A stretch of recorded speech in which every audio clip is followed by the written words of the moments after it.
말씀을 보겠습니다. 열왕기상 28장, 열왕기상 28장 3절부터 7절 말씀. 사무엘상, 제가 정신이 없군요. 사무엘상 28장 3절에서 7절 말씀.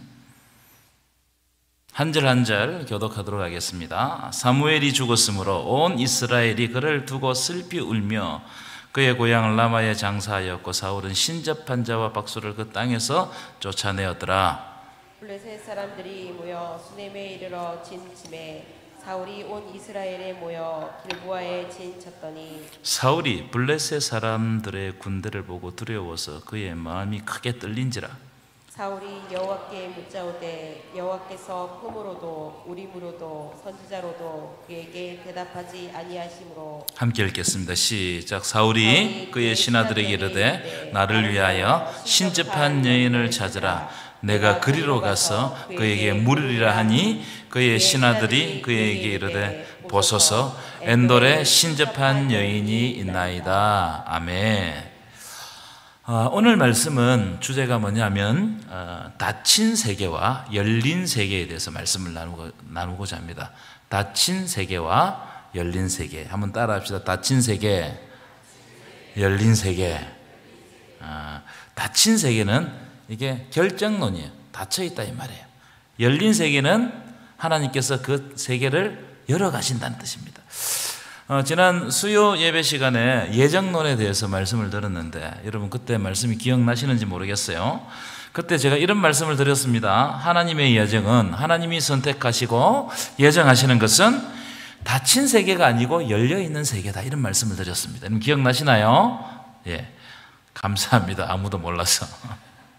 이게 무슨 말이냐면 우리는 전통적으로 예정, 하나님의 선택, 이것을 어떻게 인식하고 있느냐 하면 이게 잘못된 생각인데, 창세전에 하나님이 구원받고 천국 갈 자와 구원받지 못하고 지옥 갈 자를 나누어서 창조했다는 거예요. 이걸 이중예정이라고 그래요. 이 지옥 갈 사람과 천국 갈 사람을 이미 결정했다는 겁니다. 이걸 제가 잘못된 예정론이다 이래가지고 수요일에 제가 말씀을 많이 드렸습니다. 자, 그렇다면 만약에 하나님이 처음부터 그렇게 결정해가지고 구원을 했다면 하나님의 세계는 열린 세계입니까? 닫힌 세계입니까? 닫힌 세계가 되는 거예요. 이미 정해져서 결정되어 세계가, 이 모든 구원부터 시작해서 하나님의 모든 역사가 다 결정되어 가지고 그대로 딱딱하게 굳어 있다면, 그 시계공의 하나님이라고 그랬죠, 그죠? 그래서 딱딱하게 굳어 있다면 이 결정되어 있는 세계이기 때문에 열려 있는 세계가 아니고 어떤 세계죠? 닫힌 세계, 폐쇄된 세계입니다. 그렇게 되면 하나님이 우리의 기도에 응답하실 일이 없어요. 우리가 기도할 필요가 없는 겁니다. 세계의 역사와 우리의 삶 가운데 하나님이 간섭하실 필요도 없어요. 닫혀 있기 때문에, 이미 정해져 있기 때문에 간섭하실 필요가 없습니다. 그런데 성경에 보면 하나님이 이런 장면이 있습니다. 징계를 하려고 하시다가 하나님께로 돌아오면 하나님이 징계를 멈추시고 긍휼을 베푸시는 장면이 있어요, 없어요? 있습니까, 없습니까? 그 대표적인 예가 요나스입니다. 요나스. 하나님은 니느웨를 심판하시기로 작정하셨어요. 결정하셨어요. 이 하나님의 결정입니다. 그럼 끝났잖아요. 왜냐하면 니느웨가 심각한 죄를 지었기 때문에 그래요. 그런데 요나가 가서 복음을 전하니까 니느웨 백성들이 어떻게 했어요? 회개하고 하나님께로 돌아왔어요. 그래서 하나님은 그들을 심판하지 않으셨습니다. 왜냐하면 하나님의 세계는 닫혀있지 않고 열려있기 때문에. 그래서 하나님이 그들의 기도를 들으시고 어떻게 해주시는 거예요? 용서해 주시는 거예요. 아멘이십니까? 제 소리가 잘 들리시나요? 그런데 제 소리가 조금 저한테는 울려요, 여기서. 예. 또 하나, 하나님은 히스기야의 기도를 들으시고 응답하십니다. 그래서 아수르 군대가 예루살렘을 포위했는데 하나님께서 그 밤에 이 히스기야의 기도를 들으시고 아수르 군대를 멸하셨어요. 하나님이 히스기야의 기도에 응답하셨어요. 이것은 열려있는 세계입니까? 닫혀있는 세계입니까? 열려있는 세계예요. 뿐만 아니라 히스기야가 병들었을 때도 히스기야는 하나님께 기도하고 하나님은 그 병을 고쳐주셨어요. 무슨 말이에요? 하나님은 기도에 응답하시는 분입니다. 아멘이십니까? 하나님은 하나님의 백성들이 기도할 때 이 역사 속으로 들어오셔서 하나님께서 직접 이 역사 속에서 활동하시고 일하시는 거예요. 왜냐하면 이 세계가 닫혀 있는 것이 아니고 열려 있기 때문에. 그래서 그런 하나님을 뭐라고 이야기하느냐 하면 살아계신 하나님이라고 이야기해요. 살아 역사하시는 하나님, 지금도 살아 역사하시는 하나님. 여러분, 이 시간에, 이 공간에 하나님께서, 살아계신 하나님께서 지금 이 시간에도 살아 역사하시는 줄 믿습니다. 여호수아서 읽어보십시오. 여호수아가 전쟁을 수행하다가 시간이 없어요. 시간이 밤이 되면 이 적군을 다 멸할 수가 없었어요. 그래서 하나님의 이름으로 여호수아가 선포합니다. 태양아, 너는 기브온에 머무르라. 달아, 너는 아얄론 골짜기에 머무르라. 그랬더니 실제로 여호수아가 선포한 대로 이루어졌어요. 그리고 이 장면은 우리에게 뭘 보여주는 거예요? 하나님이 여호수아의 바램과 기도를 듣고 그 기도에 응답하셔서 하나님이 이 역사 속으로 들어오셔가지고 이 역사 속에서 강력하게 역사하신다는 거예요. 일하신다는 거예요. 여러분, 이거는요, 성경에 나타난 이야기가 아니고 우리의 삶 속에도 동일하게 하나님께서 역사하십니다. 아멘이십니까? 만약 창세전에 이미 정해져 있다면 기도에 응답하고 병을 낫게 하고 기도를 듣고 태양을 멈추는 그런 일이 일어날 필요가 없는 거예요. 그렇게 기도할 필요도 없는 거예요. 그렇기 때문에 여러분, 기독교 신앙에서 기도와 결단은 너무 중요해요. 뭐가 중요하다고요? 기도와 결단. 하나님 앞에 기도하는 거, 우리가 결단하는 거, 이건 너무나 중요한 거예요. 왜냐하면 하나님은 하나님의 백성들의 기도와 결단을 보시고 실제로 역사 속에 임재하셔서 강력하게 역사하시고 구원을 이루어 가시는 거예요. 그게 뭐냐면 임마누엘이에요. 우리와 함께 하시는 하나님, 우리 속으로 들어오시는 하나님, 우리와 동행하시는 하나님. 이게 하나님의 역사인 거예요. 열려있는 세계에서만 가능한 겁니다. 만약 창세전에 이미 결정되어 있다면, 이 세계가 닫힌 세계라면 우리는 기도할 필요가 없어요. 이미 닫혀 있고 이미 정해져 있다면 기도할 필요가 없습니다. 결단할 필요가 없습니다. 전도할 필요가 있어요? 없어요? 없어요. 정해져 있는데 무슨 기도를 하면 무슨 결단이 필요하겠습니까? 여러분, 하나님이 우리 기도에 응답하시는 것은 우리가 기도하는 순간에 하나님이 기도를 들으신다는 거예요. 우리의 마음을 아신다는 거예요. 우리의 상황을 살피신다는 거예요. 그리고 우리의 삶 속으로 들어오셔서 우리를 위해서 일해 주신다는 거예요. 아멘이십니까? 이게 살아 역사하시는 하나님. 여러분, 이런 역사가 여러분 삶 가운데 일어나기를 간절히 축원합니다. 두려워하지 마십시오. 두려워하지 마. 좀 있으면 두려움에 대해서 말씀드릴 텐데 두려워하지 마십시오. 우리의 삶 가운데 여러 가지 두려운 일들이 많이 일어납니다. 그럴 수밖에 없죠. 그런데 열려 있다면 우리의 두려움 가운데 하나님이 역사하셔서 우리의 두려움을 어떻게 기쁨으로 바꾸어 가시는 하나님이신 줄 믿습니다. 그래서 여러분, 기도할 때, 오늘 저녁에도 기도하실 텐데, 기도할 때 단 1분을 기도하시더라도, 단 1초를 기도하시더라도 여러분의 마음을 다해서 간절히 기도해야 됩니다. 왜 간절히 기도해야 돼요? 왜냐하면 우리는 하나님이 창조하신 열려져 있는 세계를 살아가기 때문에. 우리가 간절하게 기도하면 하나님은 어떻게 하시느냐? 우리의 마음을 헤아려 주시는 거예요. 우리를 보고 계시는 거예요. 우리의 삶 속으로 들어오시는 거예요. 여러분, 이 시간에 하나님은 우리의 기도를 듣고 응답해 주실 줄 믿습니다. 이게 살아계신 하나님을 드러내는 지표예요. 지표. 우리 살아계신 하나님이 어디 있냐? 하나님 우리 기도 응답해 주신다. 우리와 함께 해주신다. 우리와 동행해 주신다. 때때로 우리 귀에 하나님의 말씀이 들려지게 하는 거예요.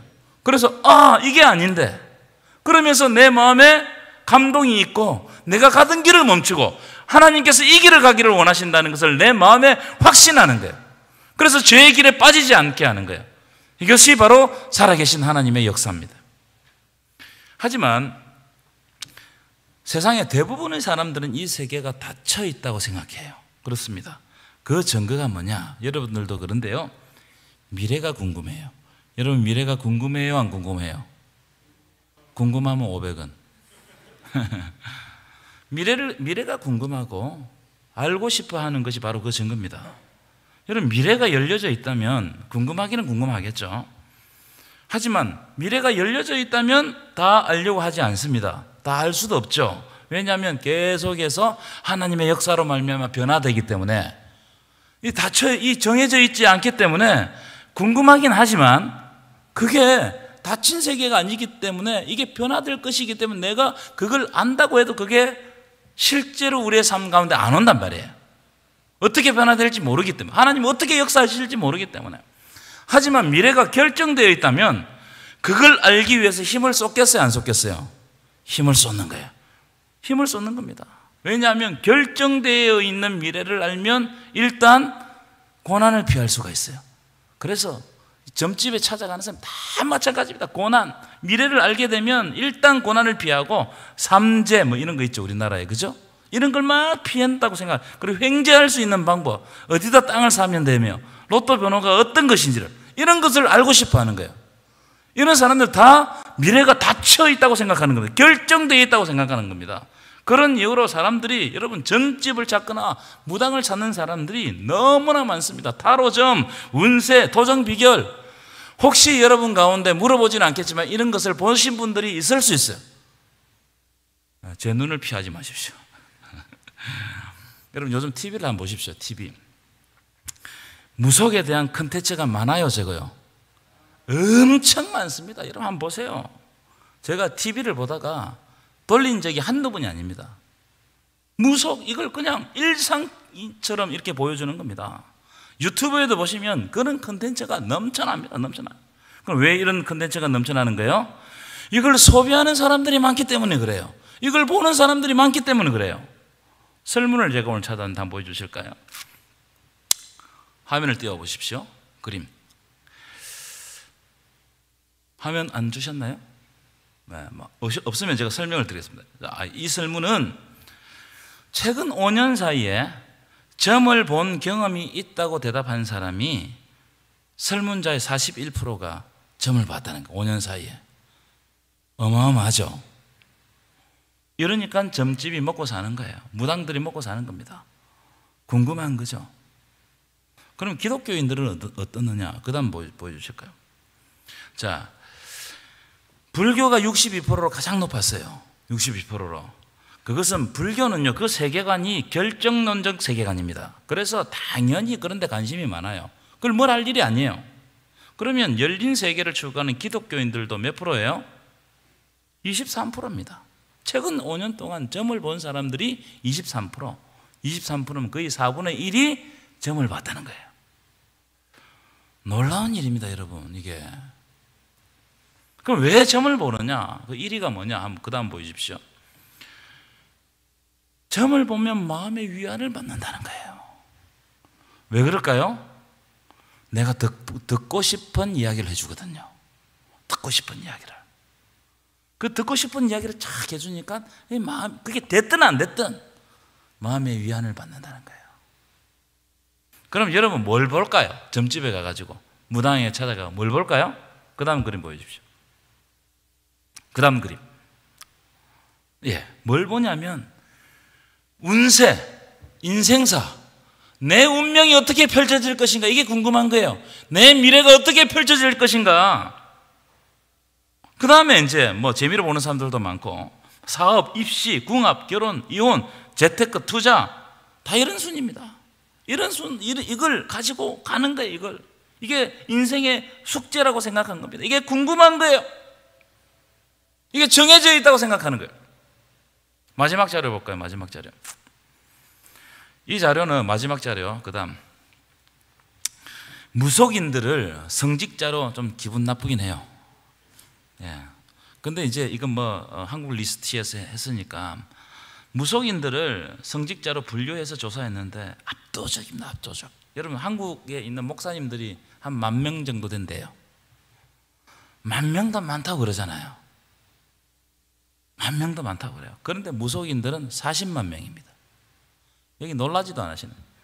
압도적입니다. 압도적입니다. 이 나라가 무속에 빠져 있어요. 무속에. 그런 사람 많습니다. 궁금하면 가는 거예요. 거기서 위안을 얻는 거예요. 거기서 답을 찾는 거예요. 제가 이 장면을 보면서 교회가 뭘 하나? 교회가 무언가? 4분의 1이 무속을 살아계신 하나님을 믿으면서도 4분의 1이 그쪽 가고 있는 거예요. 여러분, 이 현상은 비단 우리나라뿐만이 아닙니다. 여러분, 그림을 내려주셔야 돼요. 사회가 발전하면 무속이 없어질 것 같죠? 그렇지 않습니다. 사회가 발전하면요, 여러 가지 새로운 옷을 입고 여러 가지 방법으로, 기묘한 방법으로 무속이 또 판을 칩니다. 얼마 전까지, 몇 년 전까지 타로가 없어요. 요즘엔요, 아이들도 자기들이 타로 좀 하는 거 배워요. 이렇게 되면 나라가 망가지는 겁니다. 여러분, 세계 역사 속에 갑작스럽게 망한 나라들은 다 무속 의지하다가, 무당 의지하다가 망했어요. 다 그렇습니다. 여러분, 닫힌 세계를 흠모하면 우리의 생각, 그리고 우리의 창조주 하나님께서 우리에게 창조주 하나님이시기 때문에 우리는 하나님의 형상으로 지음을 받았습니다. 그래서 우리에게 창조의 능력을 주셨어요. 새롭게 생각하고 새롭게 만드는 능력을 주셨어요. 근데 그게 다 닫혀버려요. 닫힌 세계를 지향하면. 여러분, 악은 모양이라도 버려야 됩니다. 아멘이십니까? 악은 뭐라도 버려야 된다고요? 그 근처에도 가지 말아야 돼요, 여러분. 그 근처에도. 우리 안에 세계가 이미 정해져 있고, 닫힌 세계를 동경하는 마음, 미래를 알고 싶어하고 내 운세를 알고 싶어하고 고난을 피하는 방법을 알고 싶어하는 이런 마음들이 있어요. 이건 욕망이에요, 욕망. 내 욕망이 막 작동하는 겁니다. 여러분, 내 욕망이 우상을 만들어요. 사람들이 왜 손으로 우상을 만드느냐? 내가 하고 싶고 내가 듣고 싶고 내가 이루고 싶은 것을 우상에게 투영을 시켜가지고 그 우상을 만들어내는 거예요. 만들어내는 겁니다. 그 욕망 속에는 남보다 잘 살고 싶은 탐심이 다 숨겨져 있어요.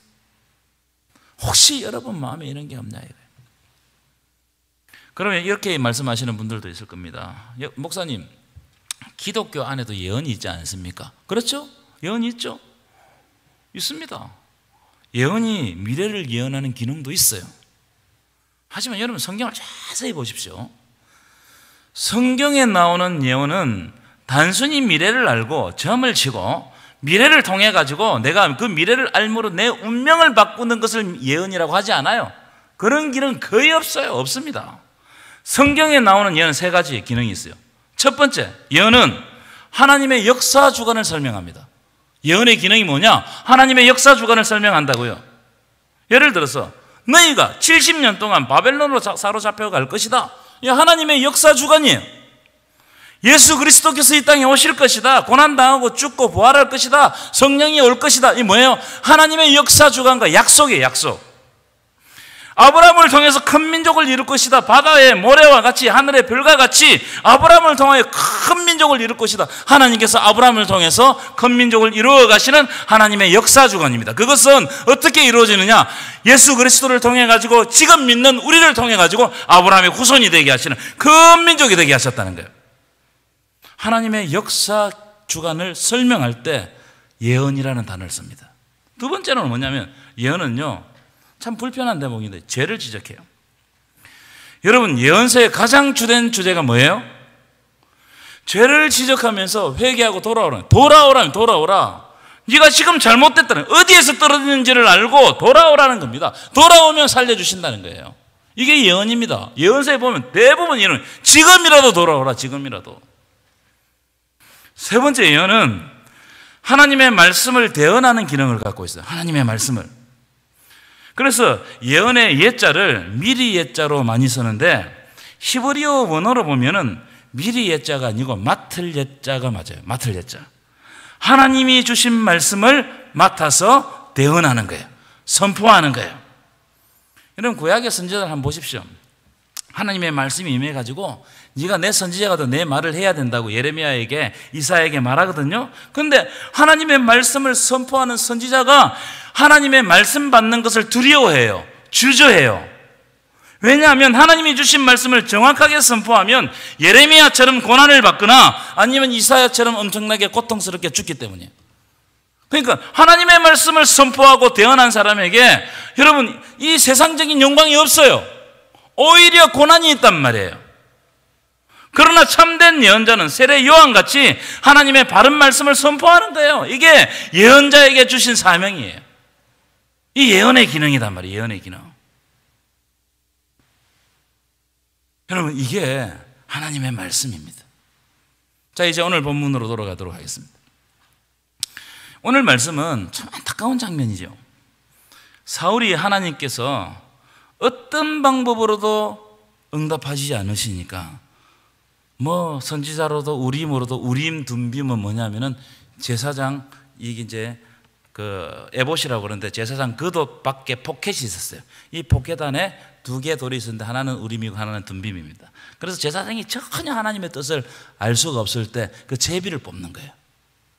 근데 지금 에봇을 누가 갖고 있냐 하면 다윗이 갖고 있거든요. 그러니까 하나님이 어떤 방법으로도 응답하지 않는 겁니다. 그래서 어떻게 됐냐면은 자기 발로 신접한 여인 무당을 찾아간단 말이에요.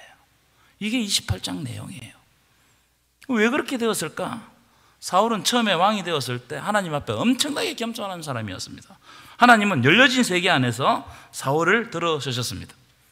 왕으로 세우셨습니다. 근데 그가 왕이 되고 난 다음에 변질되는 거예요. 꼭 세웠는데 세움을 받고 난 다음에 변질되는 사람이 있습니다. 특별히 여러분 중직자들, 세울 때는 겸손한데 세움을 받고 나면 이상하게 변하는 사람들이 있어요. 이게 바로 사울의 경우입니다. 악력이 그를 사로잡고 그를 다스리는 겁니다. 그러니까 어떻게 하느냐 하면 사울은 살리는데 사명을 가지지 아니하고 다윗을 죽이는데 사명을 가지고 따라다니는 거예요. 근데 여러분, 우리가 사명받던 자가 나는 살리고 있는가 아니면 다른 사람을 죽이고 있는가, 이걸 봐야 돼요. 살리는 것이 우리의 사명이 되어야 할 줄 믿습니다. 그런데 사울은 죽이는 거예요. 죽이는 거. 다윗을 죽이려고 하는 거예요. 온 자기의 모든 힘을 다해가지고 다윗을 죽이는 겁니다. 그러니까 어떻게 되죠? 그 결과가 제사장도 다 떠나버렸어요. 선지자들도 다 떠나버렸어요. 자기 옆에서 하나님의 말씀을 전할 만한 사람이 다 사라졌습니다. 그래서 오늘 본문을 이런 장면이 3절 볼까요? 3절. 오늘 3절 띄워볼까요? 3절입니다. 아니요, 28장 3절 한번 보실까요? 시작. 사무엘이 죽었으므로 온 이스라엘이 그를 두고 울며 그의 고향 라마에 장사하였고 사울은 신접한 자와 박수를 그 땅에서 쫓아내었더라. 이게 무슨 말이냐면 사울은 사무엘이 살아있을 때 신접한 자와 박수, 무당을 쫓아냈던 사람이에요. 초기에 이런 가정한 사람 다 쫓아냈어요. 그런데 자기에게 위기가 닥치자 자기 손으로 쫓아냈던 신접한 자를 찾는 거예요. 이제 찾는 거예요. 왜? 자기가 너무 답답하니까. 지금 블레셋이 이스라엘과 전쟁을 하려고 길보아 산에 진을 쳤습니다. 그걸 보니까 엄청난 두려움에 사로잡히는 겁니다. 여러분, 하나님과 관계가 좋을 때는 적국, 이를테면 뭐 블레셋이라든지 암몬이라든지 아말렉이라든지 모압이라든지 이런 어떤 적이 쳐들어와도 두렵지 않아요. 하나님과 관계가 좋았을 때는 이걸 이겨낸다는 확신이 있어요. 두렵지 않습니다. 하지만 하나님과 관계가 깨지고 하나님의 말씀이 안 들리면 작은 적이 와도 그 두려움에 빠지는 거예요. 이겁니다, 이거. 우리의 신앙 마찬가지예요. 하나님과 관계가 원만하고 하나님을 깊이 신뢰하면 두렵지 않습니다. 이 사람이 이렇게 이야기해도 저 사람이 저렇게 신경 안 씁니다. 내가 내 중심이 하나님께 향해 있기 때문에 그런 것은 격가지예요. 아무 신경이 안 써요. 두렵지 않아요. 불안하지 않아요. 두려운 일이 닥쳐도 하나님이 이기게 하신다는 확신이 있어요. 하지만 믿음이 없어지잖아요. 그건 작은 불안에도 큰 두려움을 느낍니다. 조그마한 일인데도 시험 들어요. 그러니까 사울이 자기가 쫓아냈던 신접한 여인은 자기 손으로 자기 발로 찾아가는 겁니다. 너무나 가증한 짓이에요. 성경을 몇 군데 찾아보겠습니다. 역대상 10장 13절 14절 함께 읽겠습니다. 역대상 10장 13절 14절 함께 읽겠습니다. 시작. 사울이 죽은 것은 여호와께 범죄하였기 때문이라. 그가 여호와의 말씀을 지키지 아니하고 또 신접한 자에게 가르치기를 청하고 여호와께 묻지 아니하였으므로 여호와께서 그를 죽이시고 그 나라를 이새의 아들 다윗에게 넘겨주셨더라. 이 말씀은 굉장히 중요한 말씀이에요. 사울이 죽은 이유, 멸망한 이유를 설명하는데 첫 번째, 그가 하나님의 말씀을 지키지 않았다는 거예요. 여러분, 하나님의 말씀이 중요합니다. 그 말씀이 기준이에요. 아멘이십니까? 그 말씀이 기준이에요. 여러분의 말이 기준이 아닙니다. 세상 기준이 아니에요. 하나님의 말씀이 기준입니다. 두 번째, 그가 신접한 자에게 가르치기를 청했어요. 그러니까 멸망하는 거예요. 세 번째, 여호와께 어떻게 했다고요? 묻지 아니하였다는 겁니다. 이게 사울이 죽은 이유입니다. 여러분, 이런 장면을 볼 때 다른 사람에게 적용하지 마시고 나에게 적용해야 돼요. 나는 어떻게 할 것이냐 말이에요. 나는. 오경에 보면요, 신접한 자, 박수, 무당, 점치는 자를 죽이거나 내쫓아라. 이거 단호하게 말씀하고 있습니다. 레위기 22장 27절 볼까요? 레위기 22장 27절 함께 읽겠습니다. 이거 아닌데 제가 잘못 불러드렸나요? 제가 읽어드릴게요. 남자나 여자나 신접한 자나 박수 무당이 되거든 반드시 죽일지니라. 그 돌로 그를 치라. 그들의 피가 자기에게로 돌아가리라. 박수 무당을, 신접한 자를 약속한 땅에서 제거하란 말이에요. 우리의 삶에서 그걸 제거해야 된다. 왜냐하면 땅을 더럽힌단 말이에요. 그런 것들에 오염되면 내 삶이 더러워지는 거예요. 출애굽기 22장 18절 19절 볼까요? 출애굽기 22장 18절 함께 읽겠습니다. 시작. 너는 무당을 살려두지 말라. 짐승과 음행하는 자는 반드시 죽일지니라. 제가 왜 이 말씀을 가져왔느냐 하면, 무당을 살려두지 말라고 하면서 짐승과 음행한 자를 죽이라고 말합니다. 이게 무슨 뜻일까요? 대등하게 놓고 있어요. 무당에게 가르침을 받는 것이 짐승과 행음을 행하는 같은 죄라는 거예요. 이걸 딱 보여주는 겁니다. 그만큼 심각하다 이 말이에요. 그만큼 심각하다. 여러분, 하나님의 세계는 닫힌 세계가 아닙니다. 열려있는 세계입니다. 예수 안에서 열려있어요. 아멘이십니까? 지금 기도하면 지금 응답하십니다. 아멘이세요? 하나님의 시간은 우리가 지금 기도하잖아요. 하나님은 바로 응답하십니다. 그런데 우리 삶에는 과거, 현재, 미래가 있어요. 지금 현재 기도하면 우리의 시간 속에서 미래에 이루어져요. 그런데 하나님의 시간 속에서는 하나님은 과거, 현재, 미래가 없습니다. 우리가 지금 기도하면 하나님의 시간 속에서는 바로 우리에게 응답해 주시는 거예요. 그러면은 우리는 미래의 어느 순간 응답받는 겁니다. 무슨 말이냐? 하나님은 우리의 기도를 들으시고 우리와 함께 하시고 우리와 동행하시고 우리 삶 가운데 살아 역사하신다는 거예요. 왜냐하면 하나님의 세계는 열려 있어요. 열려 있기 때문에 우리가 기도할 때 하나님은 우리의 삶을 변화시켜 가시는 거예요. 이걸 우리가 알아야 됩니다. 얼마나 능력이 있습니까? 여러분, 우리 기도에 능력이 있는 거예요. 여러분, 우리가 뭐 기도하면 다 이루어진다는 게 아니고 우리가 기도하면 하나님이 역사하시기 때문에 능력이 있는 겁니다. 아멘이십니까? 그래서 오늘 1시간, 1분, 1초를 기도하시더라도 여러분 그냥 대충 하지 마십시오. 간절히 하나님 앞에 기도하십시오. 그럼 하나님께서 반드시 여러분 삶 가운데 응답해 주실 줄 믿습니다.